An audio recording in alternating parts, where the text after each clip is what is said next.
All right, thanks so much, Charlie Pellet, Alex Steele here alongside Paul Sweeney. This is Bloomberg Invest 2025. We are down here at the New York Financial District. This is where all the big names in finance, banking, asset managers, private credit, private equity, all come together and talk about the way forward. And part of that way forward is the policy that's going to come out of Washington, D.C., and any more insight we'll get on that on tonight's State of the Union with President Trump. So we want to go to D.C. with Nathan Dean. He's Bloomberg Intelligence Senior Policy Analyst. Nathan, there's so much to unpack here, but markets are down. Trade war's on. Does President Trump look at the stock market today? No, I don't think so. I mean, I think President Trump, this is a long-term message from the White House in terms of these tariffs. Look, President Trump has been saying for months that tariffs are his favorite word, or maybe his fourth favorite word, depending on when he talks about it. But, and I think this was anticipated. I mean, everybody was thinking, is he going to do this? Is he not going to do this? But tariffs were going to come. It was just a matter of the size and the scope. Now, look, President Trump negotiates. That's what he does.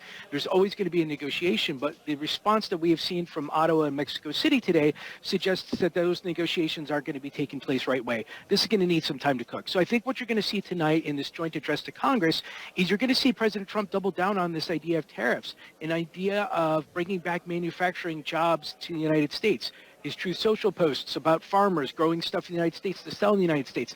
That's the message that you're going to hear tonight. Wall Street probably isn't going to like that, but I don't think you're going to see any reaction from the White House in terms of Wall Street for a couple weeks at the earliest. So, Nathan, what is the feeling in D.C. amongst, Congress, just the system, the bureaucracy about where this is all going here?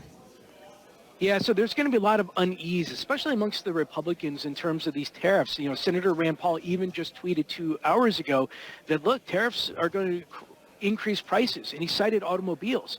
That, auto prices are going to go up as a result of these tariffs. Senator Grassley from Iowa, he's going to have a problem this tonight as well, because as President Trump says in the speech, look what I did in terms of the tariffs. Well, China put retaliatory tariffs on soybeans, and there's a lot of soybeans that go to China from the United States. So I think what's going to happen is over the next few days in terms of this Republican response is they're going to wait to see what happens. Now, Target and Best Buy have already said that price increases are probably going to be coming in the next few days. Is this enough to get President Trump to change his mind? Probably not. But as these farmers talk to folks like Senator Grassley, they're going to be saying, look, soybeans are down. We don't have a place to sell. So if you're not going to give us tariff relief, then you have to give us subsidies via a farm bill package. So there's a lot of unease negotiations here to be taking place between Congress and the White House over this tariff policy.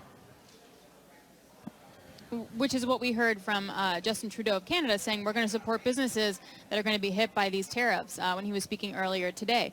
So this all comes ahead of the State of the Union. Nathan, what's going to be, say, the top one or two things that you need to hear to help, make a policy decision, have conviction on where we're headed? Yeah, so when it comes to tariffs in particular, I'm not exactly sure what look, we're going to be seeing if there's any nuggets that President Trump says in this speech that Canada and Mexico can come back with. Now, President Trump has always said this is about fentanyl. I'm not exactly sure if I believe that. The reason being is that, the Canada-Mexico agreement from 1 month ago, 10,000 troops on the border and so forth, Prime Minister Trudeau even just said this morning that, they've done that. What I need to see from President Trump is this idea of, is there any way that we could scale down the Canada and Mexico tariffs? Because if you remember over the weekend, Howard Lutnick was saying that potentially there's some flexibility here. And so I'm looking to see if there's any additional statements that he says that Mexico and Canada can do. But I also remind folks that on April 2nd, we have reciprocal tariffs. So if President Trump double downs and says, look, reciprocal tariffs are coming, I don't think you're going to see much of the way of this trade war ending anytime soon. The other thing that I think investors should pay attention to tonight is this tax reform debate. Because President Trump has said certain things like, look, I want to make these $4.5 trillion in tax cuts permanent, but at the same time, I don't want to touch Medicaid spending. So I want to see direction from President Trump towards Congress and specifically those House Republicans to see if he's going to put any leverage on them to support his goals there. So what is the status of the tax package and the various economic packages? Because a lot of folks, Nathan, are telling me this is when the rubber is going to hit the road in terms of Democratic responses. Yeah, so, in terms of this tax package, where we are is the House passed their budget resolution last week. Now, this wasn't a bill, this wasn't legislation, this was essentially a blueprint. And so what they said is, here, go forth, and this gave instructions to 8 House committees to go forth and look for $2 trillion worth of tax, or $2 trillion worth of deficit reductions to offset the 4.5 trillion in the tax cuts are going to cost. Now, there's economic growth, there's tariff money, and all of it should come approximately close.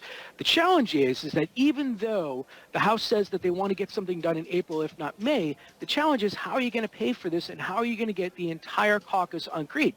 Because if you cut Medicaid, you've already lost several constituencies. If you increase the deficit, you lost others. So, Speaker Johnson has this really tricky situation of trying to get everybody on the same page. What we're telling our clients is, look, there's no deadline here that's going to force the House Republicans to come up with a solution until the end of the year. So they have all this year to figure it out. So we don't think this is going to happen until the fourth quarter.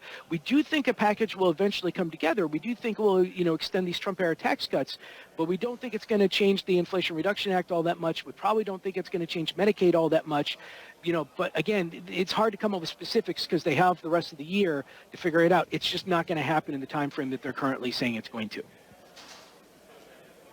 Right, and therein lies the issue for the market. So the stuff that's negatively impacting the markets, like tariffs, Trump can do on his own and have an immediate effect.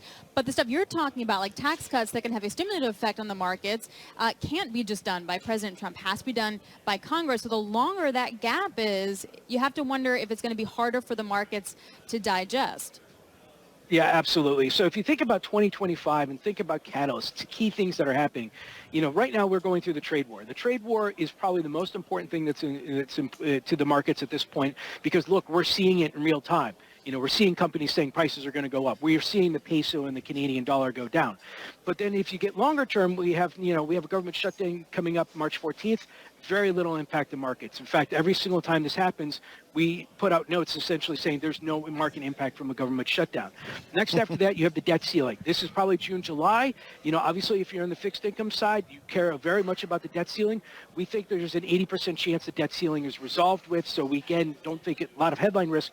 We don't think there's really all that much to be concerned about. But then the next one is this tax reform debate. That takes place towards the end of this year. So this tariff argument in terms of market angst, this is going to continue throughout the year because ultimately it's President Trump's decision on when and if this trade war ends. And so there's a lot of uncertainties that are coming out from Washington right now. All right, Nathan Dean, thank you so much. We appreciate that. Nathan Dean, a Bloomberg Intelligence Senior Policy Analyst. We're waiting for